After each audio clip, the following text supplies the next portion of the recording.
OK, après avoir passé la majeure partie de l'été de mon côté à parcourir les routes pour courir après différentes expositions, que ce soit sur la rive sud de Montréal ou plus, si on veut aller plus loin, vers Lévis, dans le coin de Québec, j'ai rencontré à quelques reprises mon chum Régent Drouin des produits RD. Et puis on a commencé une petite routine qui est fort agréable. On a une bonne réponse. On fait des petites vidéos sans prétention, non professionnelles. On se laisse aller comme ça. On parle des voitures des propriétaires qui se font une joie parce que lorsqu'on voit une voiture et on rencontre son propriétaire, le sujet de conversation préféré du propriétaire, c'est de parler de son char. Alors moi, ce que j'ai compris dans la façon de procéder, c'est que tous les véhicules, chaque voiture a son histoire, et puis chaque propriétaire, il y a différents degrés de passion. Dans le cas qui nous occupe ici, eh bien, on est chez moi à la fin de l'été.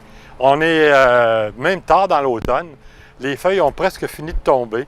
Les outardes, on les entend à tout bout de champ qui rient de nous autres en disant on s'en va vers le sud. Nous, on se prépare à remuser les voitures. Comme la plupart d'entre vous, d'ailleurs, il y a plusieurs propriétaires de véhicules qui ont déjà serré leur bolide, leur monture pour au moins 6 mois. Alors, ce qu'on doit apprécier dans tout ça, c'est qu'on a eu quand même relativement un bel été. Il n'a pas fait beau toujours, mais on a eu quand même une bonne quantité d'expositions à laquelle on a pu assister. Et puis avec mon chum Régent Drouin, comme je disais tantôt, on a fait les expositions dans la région immédiate de Sherbrooke. On était à Compton, on était au camping du lac, pas du lac, mais au camping Beaulieu. On s'est retrouvé aussi à Cookshire. On s'est retrouvé à l'expo de Florimont. On en a fait quelques-unes et on a testé. On a testé le produit et puis on a une bonne réponse. Comme je disais, on ne fait pas ça pour paraître bon ou pour avoir des éloges, mais ce qu'on doit dire, c'est qu'on fait ça parce qu'on aime ça. Régent Drouin, lui, il parle de ses produits, il fait le tour, il fait la promotion de ses produits RD à retenir. Alors, on vous invite. Puis si vous avez des noces ou quoi que ce soit comme activité, appelez Régent Drouin. De toute façon, son numéro de téléphone va apparaître là, juste ici, là, dans le bas de l'écran. Alors, on va vous laisser l'occasion de discuter avec lui. Contactez-le, ça va lui faire un immense plaisir de parler de ses produits. Mais moi, mon produit, c'est les bagnoles anciennes.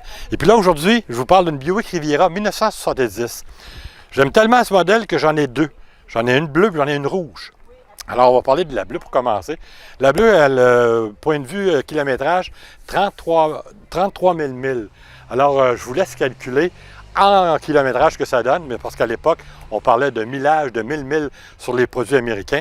C'est une voiture qui développe 380 chevaux avec un 455.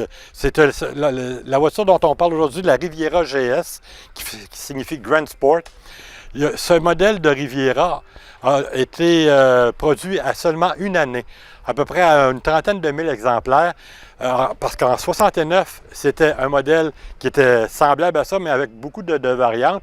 Et en 71, comme on sait, c'était le fameux Boat Tail, le Riviera 71 qui est apparu de 71 à 73. Et au fil des années, l'histoire nous dit que la marque Riviera a toujours resté au sommet de la marque Buick. Puis finalement, c'est une voiture qui était quand même assez dispendieuse à l'époque. En 70, ce véhicule se vendait 5 395 $. C'était pas à portée de toutes les bourses quand on sait qu'un Chevrolet, ça se vendait aux alentours de 2800, 3000. Ça se vendait 5800 avec certaines options. Celle-là, ce qui est de particulier, c'est qu'on a l'air climatisé qui est parfaitement fonctionnel d'origine.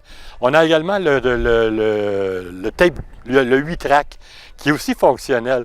Alors, c'est assez spécial de voir un produit électronique fonctionner encore après tant d'années. De toute façon, on va le voir en image tantôt.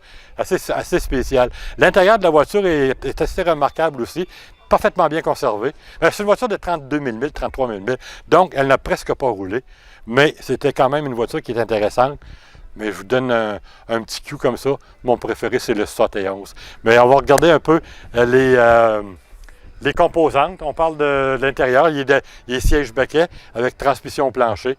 Ensuite de ça, il n'y a pas le compartiment électrique, il n'y a pas les vitres électriques, il n'y a pas les sièges électriques.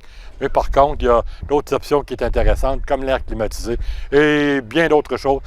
D'excellente tenue de route en passant. une belle voiture qui a tourné dans quelques films aussi. Et puis, il va tourner encore parce qu'on est pour un autre tournage. On va voir plus de détails sur Facebook prochainement.